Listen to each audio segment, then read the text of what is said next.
Welcome back, retail nerds, to Point of Sale, the supply chain show where we break down great retailers and the data that moves all of their supply chains. And today, I want to explore a topic that I'm sure everyone has seen. All of their favorite brands have changed their logos for the month and offered their different type of monthly incentives or discounts.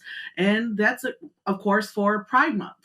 Pride Month is a holiday, more of honorary celebration of a event called the Stonewall Riots that happened about over 50 years ago in 1969 in Manhattan. Basically, on one terrible night, police raided the Stonewall Inn in the Greenwich Village in New York City, a famous location and area for the local gay and lesbian community to meet and enjoy being who they are on a daily, nightly basis.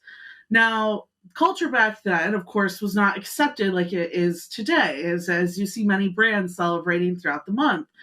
So a lot of bars and inns that gave people a safe place to be and enjoy their true authentic selves were not given liquor licenses during that time. Actually, it kind of turned into a mafia style event where police at the time would demand what they call gayolas, or payments from gay bar owners, to prevent shutdowns and raids due to not having that liquor license that any other bar was welcome to have at the time.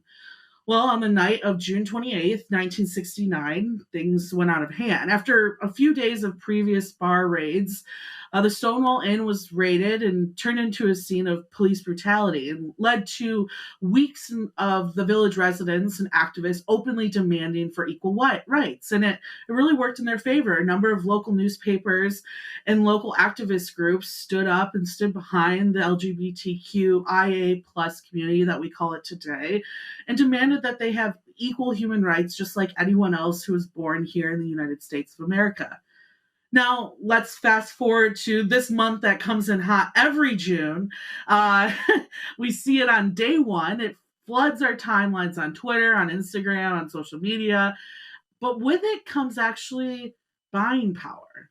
A lot of these brands, they put on these different events, and of course, proceeds will go to a number of different groups and a number of different activists and nonprofit organizations that help with the LGBTQIA plus community. But here are some things to consider when we look at this as through a retail lens. Actually, the community as a whole actually holds about $917 million in buying power. And some studies even show that a lot of same-sex households, more geared towards male same-sex households, spend about $2,045 more per year on household products, including food and clothing, than on what heterosexual couples usually tend to spend. 76% of residents or respondents in this study said that companies that support LGBTQIA plus communities will actually get more of their business throughout the year, and that sentiment tends to actually linger into the immediate family members within a respondent as well. So, for instance, if I were to go out and spend money on a brand that's realizing and focusing on the importance of this month and the importance of the LGBTQIA plus community, more than likely my mother, father, brother, and sister will actually give their business to those different organizations as well. Now, this is why we see companies like Apple, Nike, Procter & Gamble, Puma usually lead the ranks, actually, when you look at their mentions on social media every single year. But the thing is, and this is, I think, the really important part, is this working? Is bringing these products and pushing these brands to recognize this month and the importance of this community and the importance of human rights just in general, is it bringing positive exposure and actually lifting the LGBTQIA plus community up from where it is now?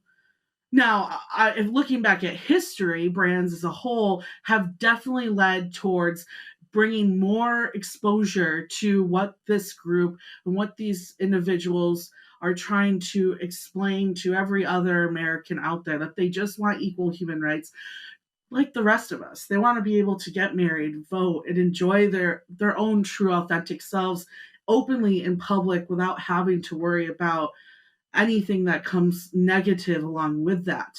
And these brands have definitely helped charities and helped enforce the importance of human rights standards. Unfortunately, when we look at more of a global supply chain, that's where you start to see these human rights standards tend to tail off. And I think that's a big area that retailers and brands could look to in order to actually bring this exposure to a worldwide level. And I think as we start to see ESG initiatives become more into play, we'll start to see that happen. But a statistic that I did find doing research on this month in the LGBTQIA plus community was a tad shocking. In 2022, almost 240 anti-LGBTQIA plus bills have been filed within our government, and most have actually been focused on anti-trans communities. What's even more shocking is in 2018, there were only 41 of those bills filed. So as we are bringing more attention, it tends to seem that there's more work that can be done in making sure that that communication is getting to our representatives and not just going into the pockets of brands and then a 5 to 10% being kicked back to charities. So on top of that, we do see a higher chance of homelessness among this community, and less money. Number of statistics show less money is made compared to their straight counterparts as well. Now, while I can't tell you where to put your money, and then have also put my own money into brand awareness into Pride Month, brands, like we said, have pushed positive gay agendas, and many are giving those profits to charities. Of course, we can just make sure that they focus on that worldwide initiative as well. I think one big thing that we could do, though, is make sure that we give you an opportunity to see the list of these charities that are helping out the LGBTQIA community every single day. If we can bring up real quick the list that I put on, I'd like to give just 10 seconds of our time to give a moment of silence to those in the community who have unfortunately lost their lives just trying to be their authentic selves, which is the true point of this month. So please check out these charities and take a few seconds here to remember those whose lives have unfortunately been lost.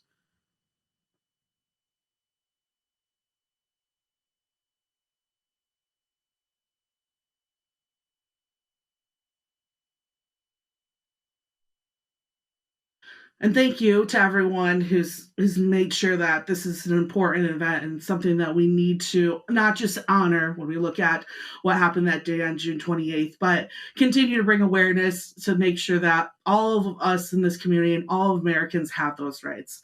And so now we're going to focus a little on something more retail focused. Thank you for everyone giving me that chance to touch on something that's really important to me and the people around me.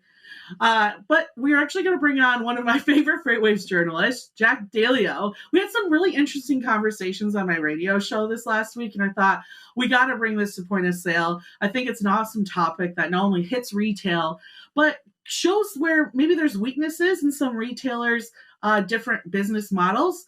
Jack, thank you so much for joining us today. I hope you're doing well. I'm glad to have you back on the show. Thanks for having me on, Grace. It's always a pleasure. Yeah, we had a fun time on the radio last week, and I was like, we got to talk about this. I think this is something our audience would really love, and it's in the world of instant delivery. You've actually touched on this in a number of articles, just about kind of the whirlwind of instant delivery. Some winners out there, some who unfortunately are having a hard time with their previous valuations. So if you could break down to our audience just what you've really learned over the last 30, 60 days of instant delivery and the pain points that we're starting to see in their business models. Yeah, sure. So instant delivery, and when we talk about instant delivery, I'm talking about companies that purport to deliver in 15 minutes or less. The industry is kind of in flux right now. 2 weeks ago, there were a pair of layoffs from these instant delivery companies. Gorillas, they laid off a couple hundred employees from their office workforce. They're based in Berlin, Germany, and then Getir, which is based in Turkey, actually laid off thousands of people from its workforce. I think about 14%. is the number. So those are both European companies that have a smaller presence in the U.S. But there was also news 2 weeks ago from GoPuff, which announced its own layoffs, and it also announced plans to scale back or to even stop operations at up to 22 of its warehouse facilities.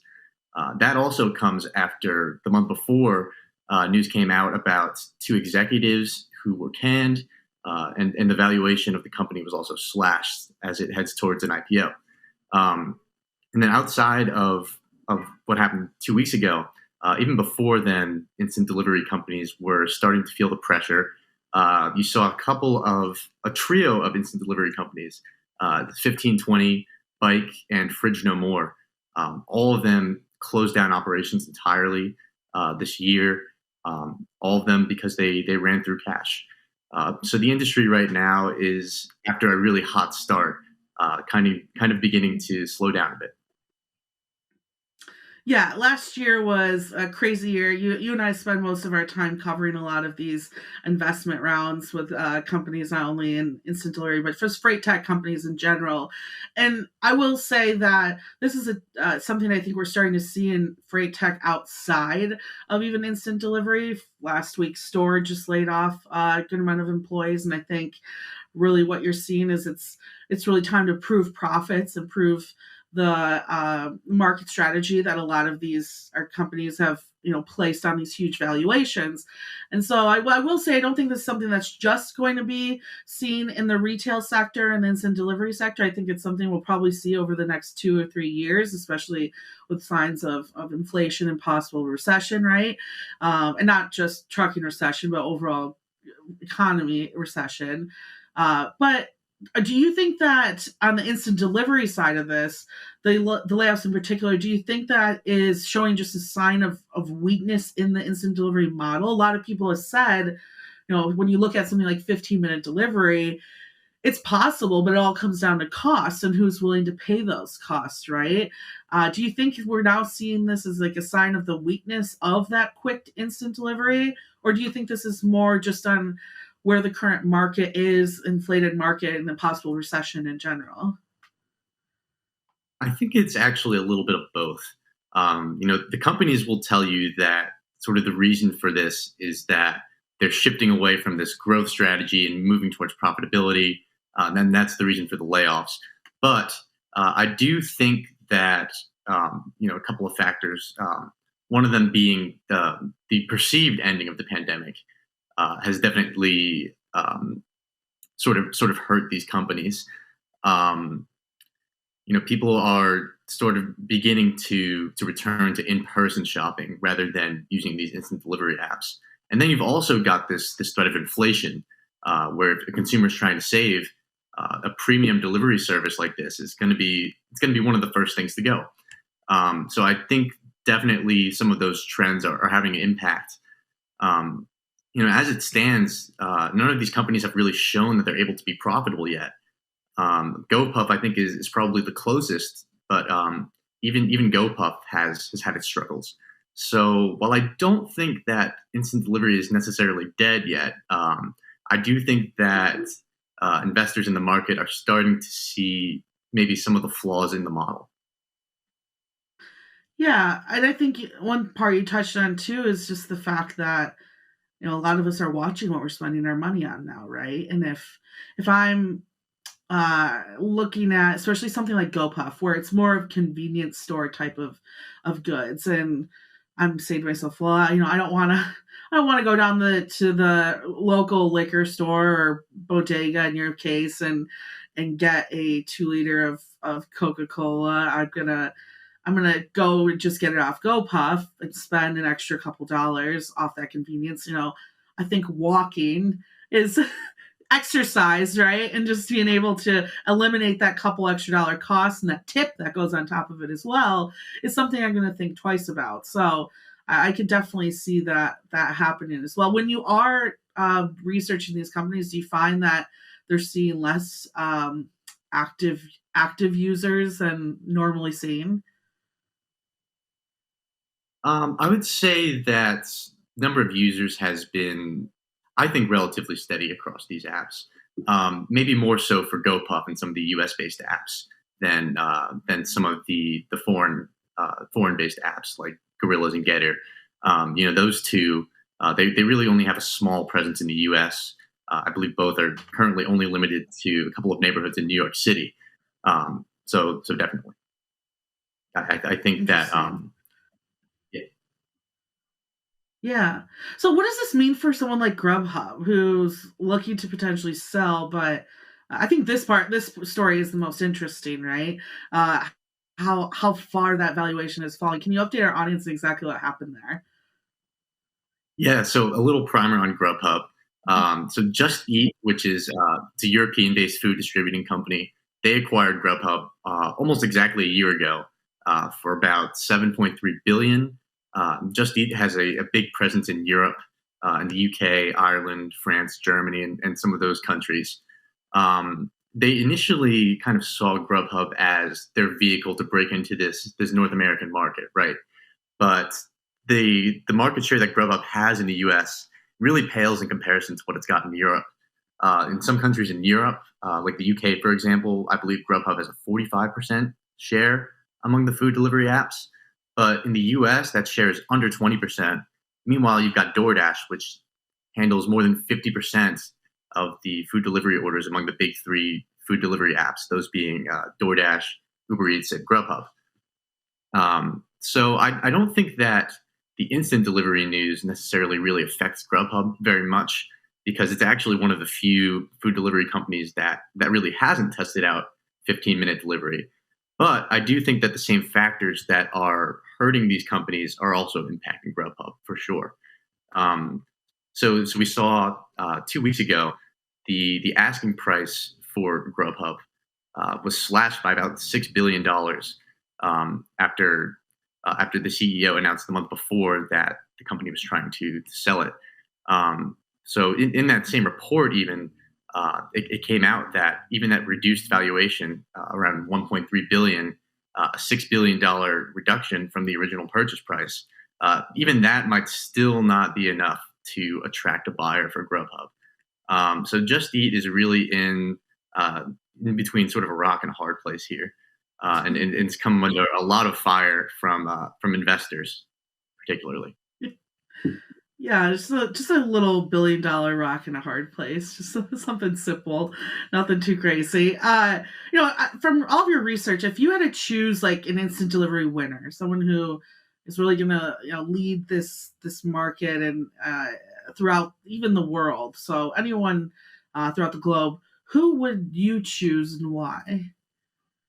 That's a great question, and maybe this is a little bit of bias here, but I think I'd have to go with GoPuff. It's really hard to say that any of these instant delivery apps are winners at the moment, but I think GoPuff really has a lead over some of the other apps.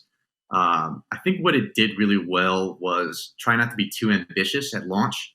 It kind of focused in on a few key markets within the U.S. first, uh, grew successfully in those markets, and then expanded nationwide. So now it's got easily the biggest national reach of all of the instant delivery apps by far in the US at least, which also means that it has more infrastructure in place, meaning micro fulfillment centers and things like that. I know GoPuff has more than 500 of those in the US at this point. So it's got a huge amount of infrastructure in place. And it sort of pioneered this model along with Instacart of using micro fulfillment centers to deliver food and groceries. GoPuff also has received a lot more funding than some of these other startups like Gorillas and Getir. It's valued at over $15 billion. It's had several billion-dollar plus funding rounds in the last couple of years. And using that money, it's since been able to expand outside the US. It's in the UK now, it's in France. So I think it's still unclear if GoPuff will make it to an IPO, like it said it would. But I think it's the closest out of the instant delivery apps to getting there. Love that hot take. Let's make sure we'll watch that. I'll have you a year from now and see where exactly they say. I agree with you though. I think, especially in terms of marketing strategy, I think I've seen them address their specific market the best, especially when it comes to like sports seasons, like football and things of that nature, where you have all these college students looking for some type of instant delivery. Like I've seen them all over my local campus here at Michigan State, and different marketing groups as well. So I think they have the best idea of like who their main product user is, and then is add on the fact that they have that infrastructure. And I mean, micro fulfillment is growing just as a whole for all retail. Imagine what that infrastructure will be worth alone 5-10 years from now, right? So I like that bet for sure. This is a topic that we brought up the radio show. I was like, we got to talk about this here and have this audience hear this as well. When it comes to delivery as a whole, if you had to list these in order from best to worst, who do you think is doing it best so far? Humans, just delivering through like vehicles, etc. Drones, robots, or in-store pickup? Which would you rank your top in regards to just overall fulfillment and delivery experience? So my rankings have not changed since last week, Chris. I've still got the same order. I'll start with the first one. The first one I've got is good old human delivery. These new technologies, drones and robots, they're definitely on the rise, but human delivery is sort of the most, I guess, figured out of those methods that you mentioned. There's a lot of technology and innovation that's happening in that space. You've got route optimization, you've got AI powered TMSs that are cutting down on the number of miles traveled substantially. So human delivery might not always be as fast as a robot or a drone, but it's definitely the most accessible form of delivery, and as it stands, I would say the most efficient. Nice. I'll agree with you there on that one. If you had to pick a second runner-up, who would it be?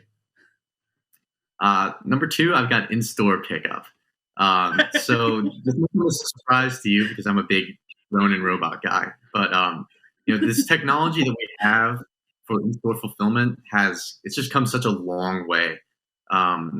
Just some of the systems that are being used in these retail spaces. You've got store-wide visibility that's letting associates see where every item is on the shelf. You've got dedicated e-commerce pickup areas. You've got contactless checkout.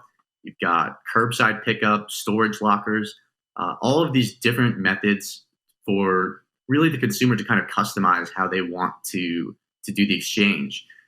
So obviously, this isn't always going to be the fastest method, especially if the consumer has to drive a couple of miles to get to the store.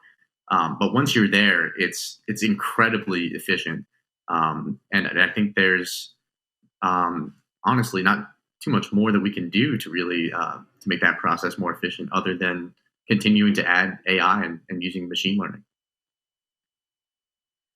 Hey, well, you heard it from the modern shipper journalist himself, right?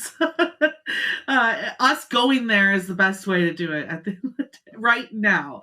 But I think it's really exciting to see the drone and robotic space as well, especially recent Chick-fil-A news coming from Refraction. I think that's a perfect example of how that market is growing. And on this show, Jack, we like to play a game called What Kind of Consumer Are You? And in honor of our Supply Chain Meets FinTech event that's happening live in Atlanta, Georgia, coming up on August 17th, I figured why not do a retail meets FinTech type of question?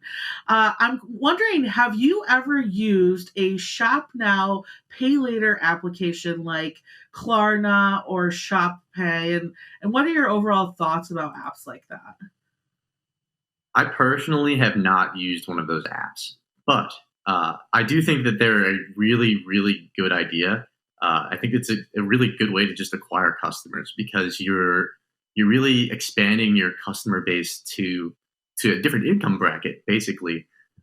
Because people who are using these services, a lot of times they're in a lower income bracket and they can't afford to pay the full upfront price.